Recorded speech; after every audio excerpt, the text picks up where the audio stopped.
देखो यार, अगर तुम लोग एंजो अमोरी के फैन हो तो ये वीडियो तुम्हारे लिए होने वाली है, क्योंकि गाइज एईडब्ल्यू में एंजो के डेब्यू करने को लेकर एंजो की तरफ से बहुत ही बड़ी अपडेट आ चुकी है। एईडब्ल्यू रेसलिंग का एक फॉर्मर सुपरस्टार टीएनए रेसलिंग को ज्वाइन करने वाला है। टोनी खान के अल्फा मेल होने को लेकर जिम रॉस का काफी बड़ा स्टेटमेंट आ रहा है। तो गाइज वहीं कोनन ने एईडब्ल्यू और टोनी खान को लेकर एक बार फिर से बड़ा आरोप लगा दिया है। तो गाइज चलिए बिना किसी देरी के शुरू करते हैं इस वीडियो को। और गाइज सबसे पहले बात करेंगे कोनन की। वेल गाइज बात करें अगर यहाँ पर कोनन की, तो गाइज ये बात तो मैं आपको 2 दिन पहले ऑलरेडी बता चुका हूँ। लूचा लिब्रे ट्रिपल ए के हेड बुकर कोनन ने उनके लास्ट पॉडकास्ट के अंदर एईडब्ल्यू के प्रेसिडेंट टोनी खान के ऊपर ये आरोप लगाया था कि टोनी खान यहाँ पर Lucha Libre triple A company के ऊपर एफटीआर के टैग टीम टाइटल हारने को लेकर काफी एंग्री थे। और गाइज कोनन ने टोनी खान के ऊपर ये भी आरोप लगाया था कि टोनी खान ने डब्ल्यूडब्ल्यूई के इस साल के रॉयल रंबल पे पर व्यू के दिन एईडब्ल्यू के रेसलर्स को ये वार्निंग दी थी कि अगर यहाँ पर टोनी खान ने एईडब्ल्यू के किसी भी रेसलर को डब्ल्यूडब्ल्यूई के रॉयल रंबल या कोडी रोड्स के मैच को देखते पा गया तो गाइस टोनी खान उस रेसलर को बिल्कुल भी नहीं छोड़ेंगे। और अब यहाँ पर एक बार फिर से कोनन के इस हफ्ते पॉडकास्ट के ऊपर कोनन ने उनके टोनी खान स्टेटमेंट को डबल डाउन कर दिया है, जहां पर कोनन का ये कहना है कि लास्ट पॉडकास्ट में कोनन ने रॉयल रंबल और टोनी खान को लेकर जो बातें कही थी वो बातें यहाँ पर कोनन ने अपने मन से ना करके बल्कि रियल में कही थी। और गाइस यहाँ पर कोनन ये गारंटी से बोल सकते गए कि टोनी खान ने डब्ल्यूडब्ल्यूई के रॉयल रंबल के दिन एईडब्ल्यू के रेसलर्स को ये वार्निंग दी थी कि कोई भी डब्ल्यूडब्ल्यूई के रॉयल रंबल को नहीं देखेगा। और गाइस यहाँ पर कोनन का ये कहना है कि टोनी खान ने रेसलर्स को ये क्लियर किया था ना कि कोई रेसलर टीवी पर कोडी रोड्स या रॉयल रंबल को देखेगा और ना ही कोई रेसलर कोडी रोड्स को सपोर्ट करने के लिए रॉयल रंबल के ऊपर जाएगा। और कुछ इस तरीके से कोनन के द्वारा एक बार फिर से इस चीज को लेकर बवाल किया जा रहा है कि टोनी खान ने एईडब्ल्यू के रेसलर्स को रॉयल रंबल देखने से बैन किया था। वेल गाइस सच में मुझे यहाँ पर ये समझ में नहीं आ रहा है कि कोनन यहाँ पर कौन से सस्ते नशे करके ये बातें कर रहे गए, क्योंकि गाइस लिटरली यहाँ पर रिकी स्टार्क, एरन सोलो और क्यूटी मार्सेल ये तीनों के तीनों रॉयल रंबल के दिन कोडी रोड्स के साथ बैक स्टेज एरिया पर देखे गए थे। और गाइस जब यहाँ पर एईडब्ल्यू के कॉन्ट्रैक्टेड रेसलर डब्ल्यूडब्ल्यूई के रॉयल रंबल पर कोडी को सपोर्ट करने के लिए बैक स्टेज एरिया के ऊपर मौजूद थे, तो गाइस ये बात तो पूरी तरह से इम्पॉसिबल है कि टोनी खान किसी को रॉयल रंबल पे पर व्यू देखने से बैन करे। वेल गाइस अब ये तो आने वाला टाइम बताएगा कि टोनी खान कोनन की इन बातों को फ्यूचर में रिप्लाई करते हैं या नहीं। बट गाइस जहां तक बात रही टोनी खान की, तो गाइस इस हफ्ते एईडब्ल्यू के लेजेंडरी कमेंटेटर जिम रॉस के लेटेस्ट पॉडकास्ट के ऊपर जिम रॉस ने टोनी खान को विंस मैकमैन से कंपेयर किया है, जहां पर जिम रॉस का ये कहना है कि वैसे तो रियल लाइफ के अंदर टोनी खान और विंस मैकमैन दोनों ही बिल्कुल ही अलग लोग गए, और जहां विंस मैकमैन डब्ल्यूडब्ल्यूई के अंदर काफी टाइम पर एंग्री मूड में होते गए, वहीं टोनी खान बैक स्टेज के ऊपर रेसलर्स के साथ काफी फ्रेंडली होते गए। बट गाइज क्योंकि यहाँ पर जिम रॉस ने 20 साल से भी ज्यादा विंस मैकमैन के साथ काम किया है, तो गाइज यहाँ पर जिम रॉस को ये बढ़िया से मालूम है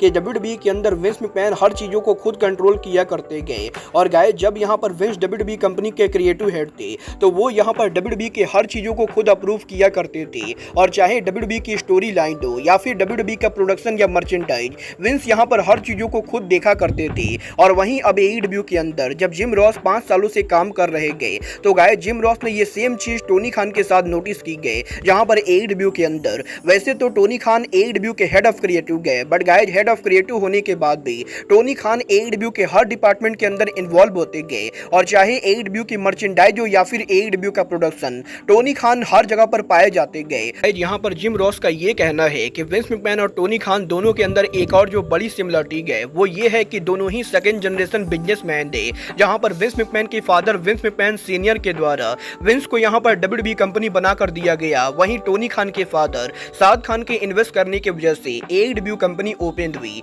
और गाइज इसलिए जिम रॉस को यह लगता है कि टोनी खान और विंस मैकमैन रेसलिंग बिजनेस के अंदर एक दूसरे से काफी ज्यादा सिमिलरिटी रखते गए। और गाइज कुछ इस तरीके से जिम रॉस के द्वारा टोनी खान को विंस मैकमैन से कंपेयर किया गया है। वेल गाइज आपको क्या लगता है, क्या सच में टोनी खान और विंस मैकमैन दोनों सेम है? आप लोग मुझे कमेंट करके बताइए। बट गाइज चलिए फिलहाल आगे बढ़ते और बात करते हैं एईडब्ल्यू के फॉर्मर सुपरस्टार दी असिस्टेंट की। वेल गाइज ये बात तो आप सभी लोगों को मालूम होगा, एईडब्ल्यू के अंदर आंद्रादे एल इडोलो जब काम करते थे तो आंद्रादे के फैक्शन के अंदर यहाँ पर असिस्टेंट काम करते थे, और बाद में यहाँ पर असिस्टेंट को एईडब्ल्यू के अंदर रूस के साथ देखा गया था। बट गाइज आज से करीबन 2 महीने पहले एईडब्ल्यू के रिलीज के अंदर असिस्टेंट को कंपनी से फायर कर दिया गया। और यही जॉस दी असिस्टेंट के एईडब्ल्यू से फायर होने के बाद इस हफ्ते टीएनए रेसलिंग के लेटेस्ट टीवी टैपिंग के ऊपर जॉस दी असिस्टेंट को बैक स्टेज एरिया पर देखा गया है, है। और गाइज इस चीज को लेकर अपडेट आ रही गए कि एडब्ल्यू से असिस्टेंट के फायर्ड होने के बाद वो पॉसिबली टीएनए रेसलिंग को ज्वाइन करने वाले गए।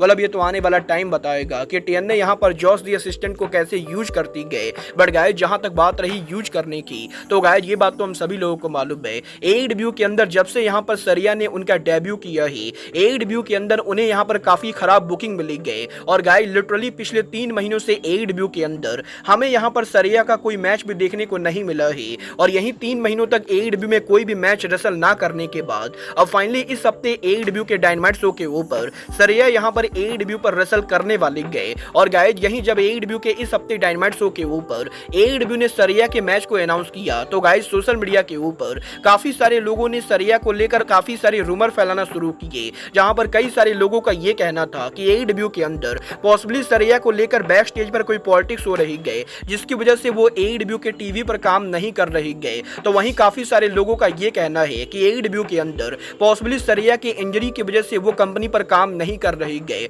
वह सोशल मीडिया पर सरिया के इन सभी रूमर्स के बाद सरिया ने खुद सोशल मीडिया पर उनका ट्वीट किया, जिस ट्वीट के अंदर वो यहां पर यह कंफर्म करती गए कि ना तो उनको लेकर बैक स्टेज पर कोई पॉलिटिक्स हो रही गए और ना ही वो इस समय इंजर्ड चल रही गए। और एडब्ल्यू के अंदर उनका यहां पर टीवी पर रेसल ना करना ये यहां पर सिर्फ एक कोइंसिडेंस है। और गाइज वो यहां पर ये देखकर काफी ज्यादा क्यूरियस है कि ऑनलाइन सोशल मीडिया के ऊपर लोग यहां पर कैसे उनके इंडियन रिटर्न को लेकर एक से बढ़कर एक रूमर फैलाए जा रहे गए। और गाइज कुछ इस तरीके से सरिया ने ये क्लियर कर दिया है कि एडब्ल्यू के अंदर उनके 3 महीने तक रिंग में कम्पीट ना करने का ना तो उनके इंजरी से कुछ लेना देना है और ना ही बैक स्टेज पॉलिटिक्स से कुछ लेना देना है। बल देखना बहुत ही दिलचस्प होने वाला है कि एडब्ल्यू के इस हफ्ते डायनामाइट शो पर सरिया का मैच कैसा होता है। बट गाइज चलिए फिलहाल आगे बढ़ते और बात करते हैं एडब्ल्यू लेजेंड क्रिस जेरिको की। वेल गाइज ये बात तो हम सभी लोगों को मालूम है, क्रिस जेरिको यहाँ पर रेसलर होने के साथ साथ उनका फौजी बैंड चलाते गए। और गाइज यहाँ पर लास्ट ईयर एडब्ल्यू के ऑल इन के ऊपर जेरिको के फौजी बैंड के लाइव परफॉर्मेंस के बाद